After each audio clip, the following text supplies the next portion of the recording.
नमस्कार।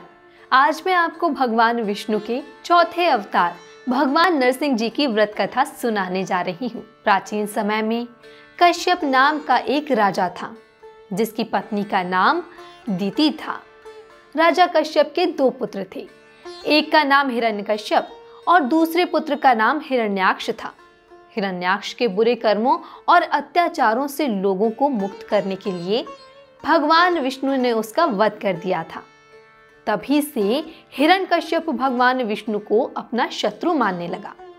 हिरण्यकश्यप ने अपने भाई की मौत का बदला लेने के लिए अमरता की कामना लेकर कठिन तपस्या की।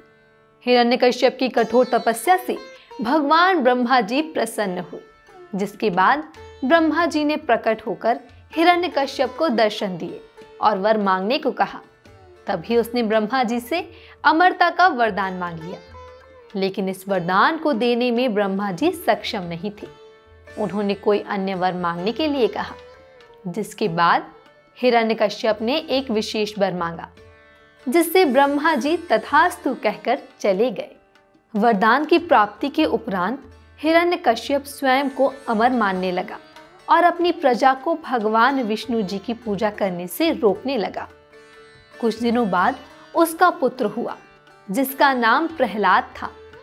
भगवान विष्णु का परम भक्त था प्रहलाद, जिससे नाराज होकर हिरण्यकश्यप अपने ही बेटे को मारने का प्रयास करने लगा, लेकिन वह उसमें लगातार असफल रहा। इन प्रयासों के कारण ही उसकी बहन होलिका भी आग में जलकर भस्म हो गई। एक दिन क्रोध में आकर हिरण्यकश्यप ने प्रहलाद को श्री हरि का अस्तित्व सिद्ध करने की चुनौती दे दी, जिस पर प्रहलाद ने कहा कि वह हर जगह विराजमान है। तभी स्तंभ की ओर इशारा कर राजा ने कहा, क्या इस स्तंभ में भी तुम्हारी हरि है? जिस पर प्रहलाद ने कहा, जी पिताजी। इसके बाद राजा ने उस स्तंभ को तोड़ दिया, जिससे भगवान नरसिंह अवतार में प्रकट हुए। उसके बाद ब्रह्मा जी के वरदान को ध्यान में रखते हुए नरसिंह अवतार ने हिरण्यकश्यप का वध कर दिया। इस दिन के बाद से ही इस तिथि को नरसिंह जयंती के रूप में मनाया जाता है। कथा सुनने वाले सभी भक्तजनों पर भगवान की कृपा सदैव बनी रहे, इसी आशा के साथ अब मैं आप सभी से विदा लेती हूँ।